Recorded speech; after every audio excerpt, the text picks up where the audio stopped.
Hello everyone, today's video is mainly to teach you how to use the GTokenTool platform to mint an NFT on Solana. First we enter the token creation page, and then connect it to the mainnet. I will demonstrate it to you, using the testnet.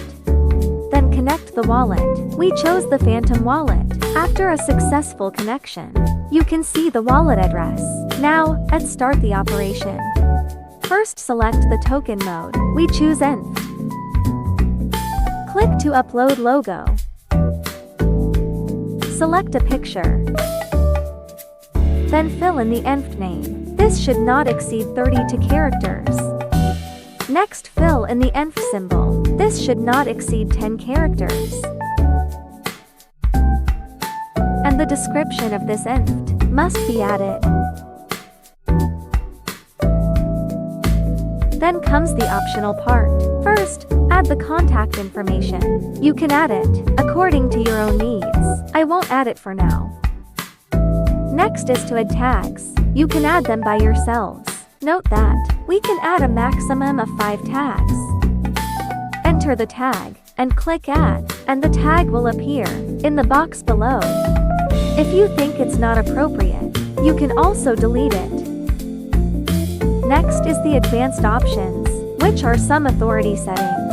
Revoking update authority means that you will not be able to modify the token metadata. If you revoke frozen authority, it means that you will not be able to restrict specific accounts from performing operations, such as sending transactions.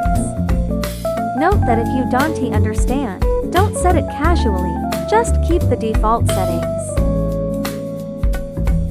After filling everything out, we can click confirm. Then the wallet will pop up. In the upper right corner, click confirm. And the creation will be successful. It shows the token contract address here. We can copy the token address.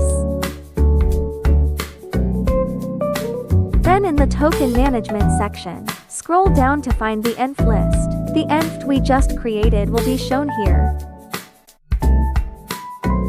You can also query the token through the token address.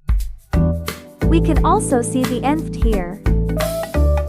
Well, that's how to mint an NFT. If you have any questions, you can check our official documents or come to our official community to ask questions. Okay, that's all for today's introduction. See you in the next video. Bye bye.